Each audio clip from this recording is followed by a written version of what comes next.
Welcome to Luca and Miguel. Enjoy the video. You start by getting the hardware and connection right. Make sure your AirPods Pro 2 are charged and updated because spatial audio uses firmware and iOS features. Open your iPhone Bluetooth settings, place the earbuds in the open case near the phone, and tap Connect when the pop-up appears. While pairing, follow prompts to enable headphone notifications and name the device. These steps ensure iOS can route spatial audio and track head movement accurately once we enable the feature next. Once paired, go directly to Settings, tap Bluetooth, then the info icon beside your AirPods and enable spatial audio. This turns on the system-level processing.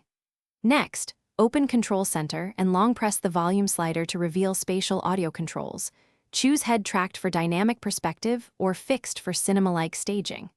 After that, play Dolby Atmos or a supported spatial audio track in Apple Music or a compatible app to confirm it's active. Listen for a stable soundstage that shifts with head movement. To finalize, refine settings in Accessibility right arrow audio/visual, where you can personalize spatial audio and check head tracking calibration for better accuracy.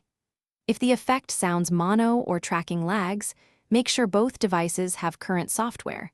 Then restart your iPhone and repair the AirPods to clear temporary glitches. As a last resort, reset the AirPods by holding the case button for about 15 seconds until the light flashes amber then white. This often fixes pairing or firmware issues so spatial audio works reliably. Thanks for watching and please subscribe. It's the best investment you'll ever make.